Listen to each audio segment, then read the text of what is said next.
Hi guys, it's Dr. Bernstein, and in this brief video I'm going to provide you with some effective strategies for revising and proofreading your essays. Now, here's the scoop. Professors expect you to have already revised and proofread your essays before you submit them. I say this because sometimes people leave their papers to the very last minute and then they don't have enough time to really revise and proofread, and that actually hurts you. So if you're really going for an A or top quality work, you need to figure out how to leave yourself enough time so that you have at least a day to revise and proofread what you've written. So I've been walking you through the process of writing essays, and as you probably already know, in other classes a professor might just say, look, on this date you have a paper due, here are the topics, and then not say anything else about it. So what I hope you're getting from this semester is that by my walking you through the process of going step by step, that you can then apply that to your future classes, even to future projects that you need to work on, is how to break it down into manageable units. So revising refers to the process of going back over your essay and looking at the big details, the big picture. And that's what you want to start with, is the big picture of your essay. So obviously there's no shortage of theories and strategies for the writing process.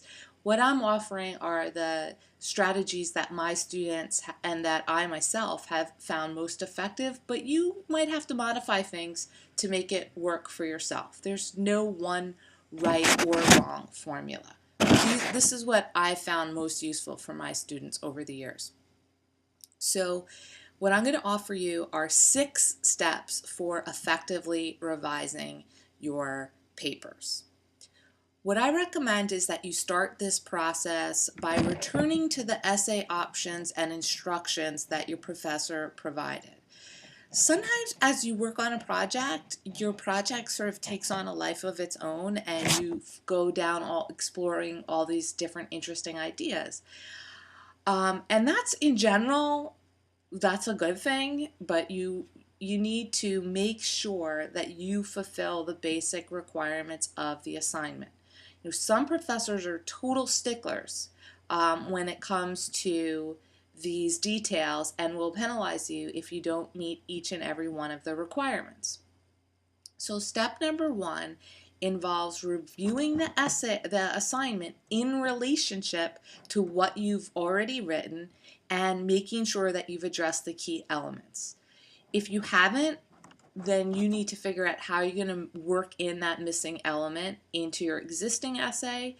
And if you feel as though your essay really works the way it is and the content is rich and thought-provoking, then you might want to get in touch with your professor to see, like, is it okay if I leave out X? I left it out because I wanted to explore these other issues. Like, is that okay with you? So you don't want to come across as trying to get out of a requirement, but just sort of explaining where you've gone with your essay and making sure it's okay before you submit the essay. And again, you don't want to leave that to the last minute the night before because, hey, professors might not be checking their emails at 11 o'clock at night.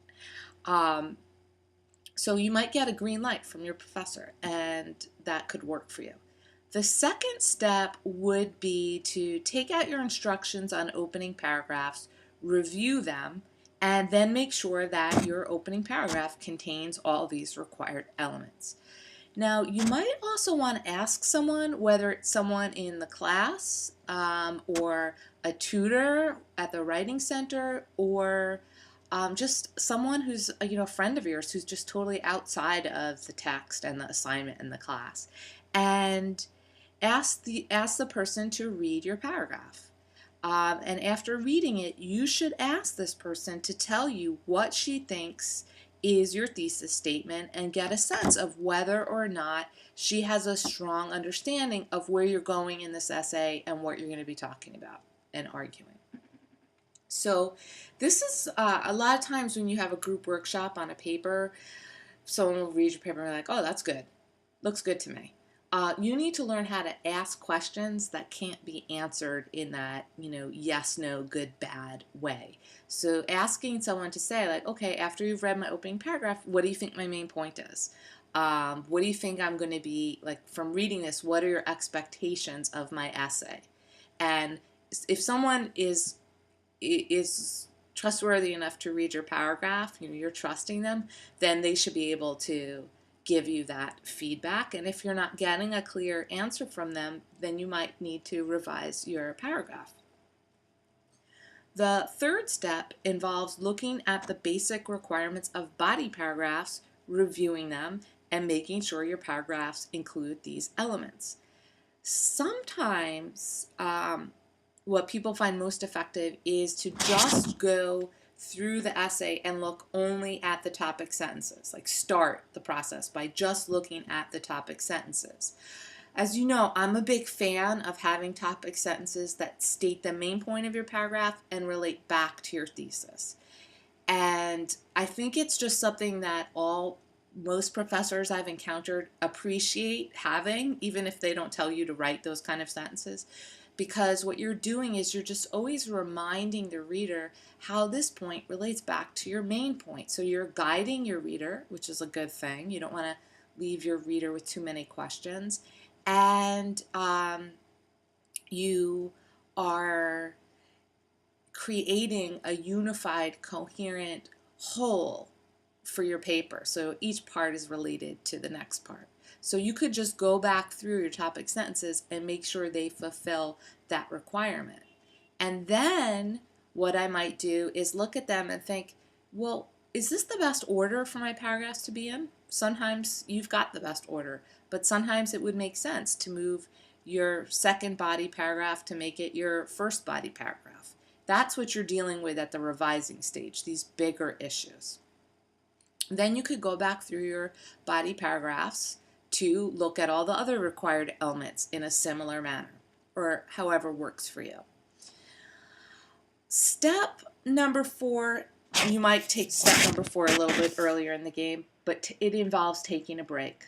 Take a break, clear your mind, get a little distance, because being an effective editor, it requires a certain degree of distance. That's why sometimes I get hired to edit people's manuscripts, even very good writers, because I have an outsider's perspective on, I'm outside that person's mind and I can see, like, would an audience be getting these ideas? So get a break, even if it's just for an hour or two. Take a break, clear your mind out, and come back. Then when you come back, start step number 5, and that involves reviewing the guidelines for conclusions, rereading your opening paragraph, maybe briefly skimming your body paragraphs, and making sure that your conclusion actually wraps up the ideas that you focused on in your essay, and that the issues you addressed in your opening paragraphs are actually ones that you touch on in your body paragraphs and your conclusion. So now that you've gone through the body of your essay, it's time to narrow down your focus a little bit and start to take step number 6. And step number 6 is sort of in between revising and proofreading. It involves making sure that your sentences flow as smoothly as possible and are clear and sound good. This is the sort of difficult part of writing for a lot of people. It's like how to clarify your sentences. I strongly recommend that you read your sentences out loud, or you have someone read them to you. And if something doesn't sound right or sounds awkward, you have to say something like, what I'm really trying to say is, sometimes it really helps to talk it through, to say your sentences out loud. You'll hear that something doesn't sound right. And sometimes when I'm having a problem, like I can feel there's something wrong with the sentence, it's awkward or clunky. I actually have a friend of mine who's a writer, and I literally open up my email and pretend I type her an email saying what I'm really trying to say in this sentence is blah, blah, blah, blah, blah. I rarely wind up actually emailing it to her, but somehow just talking to someone, a friend of mine, and trying to communicate it that way rather than just trying to communicate it to the computer and the professor, who just seems so sort of abstract, can be daunting. So I find addressing a friend or talking to people, sometimes it helps relax the language so that things come out more smoothly. So that's tricky, but you have to do it. Now we're moving on to strategies for proofreading, and this part's going to be relatively short. Basically, proofreading involves going over your essay and focusing exclusively on details like spelling, formatting. By that I mean, do you have your parenthetical citations done properly? Is your essay set up according to MLA style, etc.? Grammar, punctuation, and accuracy, say, of quotes. Now, proofreading takes time and patience, and my number one piece of advice is for you to go through your essay and focus on one of these things at a time. For instance, you might want to devote 5 minutes to going through just focusing on the spelling in your essay, or just looking, if you know you've got a particular type of comma issue, going through your essay and only looking for commas in that situation. Because if you're trying to do everything at once, you're not going to catch things. You're just going to think, oh yeah, that looks good. You're not going to break it down. And that's what you need to do. If you're trying to do too many things at once, it might seem like you get through it faster, but you're sort of wasting your time because you're not actually catching the things that you need to. And if you know that you have a trouble spot in your writing, in order to make it better, you can't just read the rule and do an exercise. You have to really look carefully at your own writing and sort of try to hash it out as you're proofreading. So that's what I recommend. And I also recommend that you do the proofreading. You print out a draft, you print out your paper, and you proofread it in a printed copy because it's much easier to catch mistakes that way. So those are my strategies for revising and proofreading, and I look forward to seeing the fruits of your revising and proofreading. Bye.